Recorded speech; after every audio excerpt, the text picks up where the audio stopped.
안녕하십니까, 강주수입니다.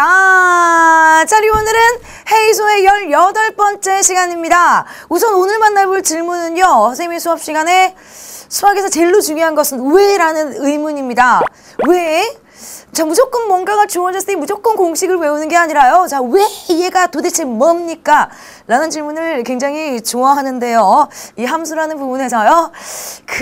자, 꼭 알고 넘어가야 되는 부분이야. 사실 선생님이 수업 시간에 굉장히 강조를 하고 있는 부분인데요. 바로 그 부분을 자, 질문을 하였습니다. 우리 학생과 자, 질문을 지금부터 만나보도록 할게요.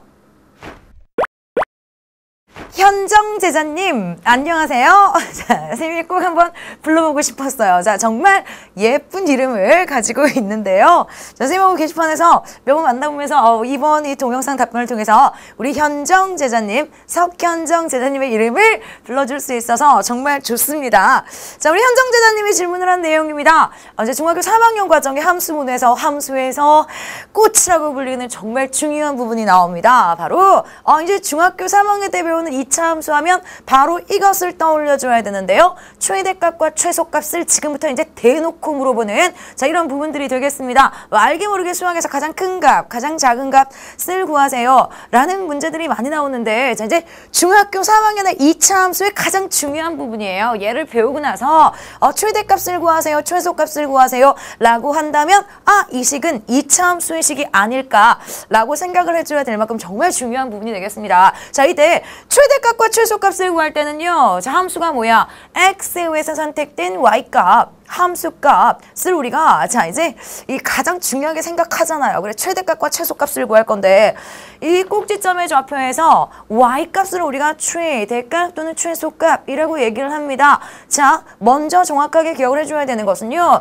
최대값, 최소값은 우리가 어디다가 붙여주는 표현이냐면요. 자, 함수야, 함수에서 나오거든. x에 의해서 선택되는 값들이 있어. 선택되는 y값들이 있죠. 선택받은 y값. 이게 굉장히 중요한 녀석이지. 선택된 y값. 따라서 여기다가 우리가 뭐라고 이름을 지어줍니까? 바로 함수값들이요. 함수값이라고 얘기를 합니다. 자, 그러면서 함수의 그래프를 그릴 거다. 누구를요? x에 의해서 선택된 함수값들을 그래프로 그려내면서요. 바로 최대값이나 최소값이라는 표현은 어디서? 함수값에서 나오는 표현이 되겠습니다. 즉, 선택된 y값 중에서요. 가장 큰 값을 뭐라고 하냐면 최대값, 가장 작은 값을 최소값이라고 얘기를 합니다. x하고 y하고 누구요? 바로 선택받은 y값에서 따라서 이 2차 함수 같은 경우에는 최대값과 최소값을 대놓고 물어보는 이유가 뭐야? 그래프의 특징 때문이지. A가 만약에 자, A가 2차항의 개수가 0보다 크다면 아래로 블록이야. 아래로 블록인데 얘네들이 누구를 모아놨다고? X에 의해서 선택된 함수값들이요. Y값들을 모아놨는데 그래프의 특성상 가장 작은 값을 확인을 할 수 있게 되죠. X에 의해서 선택받은 가장 작은 값 Y축의 특성상요. 아래로 내려갈수록 작은 값이야. 위로 올라갈수록 큰 값이야. 자, 이때 그래프는 계속 위로 뻗어나가기 때문에 가장 큰 값은 따져줄 수가 없어. X에 의해 선택된 Y값 함수값들 중에서 가장 큰 값은 따져줄 수가 없지만 가장 작은 값은 존재를 하죠. 바로 그러므로 꼭지점에 Y 좌표에서 우리는 최소값을 갖게 되고요. 자, 역시 A가 2차항의 개수가 0보다 작습니까? 그러면 그래프의 특성상 아래에서 위로 올라가다가 또 밑으로 떨어지는 이런 포물선의 형태를 갖지. 따라서 x에 선택된 y값이요. 가장 작은 값이요. 계속 밑으로 내려가기 때문에 찾을 수가 없으나 가장 큰 값은 그래 위로 올라갈수록 커집니까? 가장 큰 값은 우리가 잡을 수가 있는 거지. 바로 어디서? 꼭지점의 y 좌표에서요.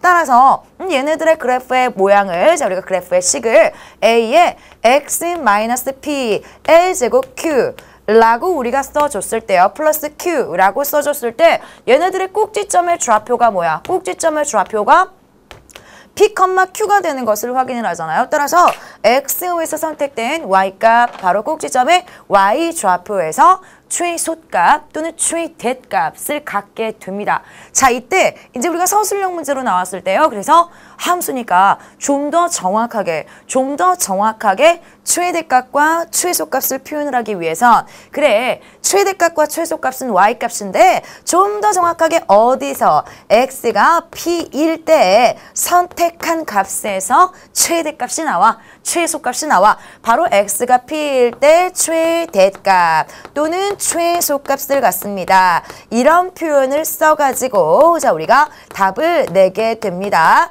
자 우선요 그래 꼭지점의 y좌표가 최대값 또는 최소값이거든. 그런데 왜 꼭지점에 y좌표를 체크를 하게 되는지를 정확하게 확인을 해주시고요. 자 이런 의미를 가지고 있으므로 2차 함수에서는 자 앞으로 고교 과정에서도 마찬가지예요. 최대값과 최소값을 구하는 부분을 뭐 슬쩍 부등식에서 뭔가 새로운 용어를 배우면서 또 다른 방법으로 최대값과 최소값을 구하는 부분을 배우기도 하지만 가장 대표적인 녀석이요. 바로 2차 함수의 식. 2차 함수의 식에서 최대값, 최소값을 확인을 하게 됩니다. 함수가 굉장히 중요한 부분이잖아요. 우리 현정 제자님 함수가 굉장히 중요한 부분인데 이 함수 중에서도 앞으로 가장 중요하게 사용이 될 애들이 최대값과 최소값의 표현이니 꼭 동영상 답변을 통해서 정확하게 찍고 넘어가 주세요. 우리 현정 제자님 또 열심히 공부하는 모습 많이 지켜볼 거고요. 자 우리 또 게시판에서 선생님 질문 확인하다가 우리 현정 제자님의 이름을 또 한번 부를 수 있는 날이 곧 오겠죠. 자 우리 게시판에서 만나보도록 하겠습니다.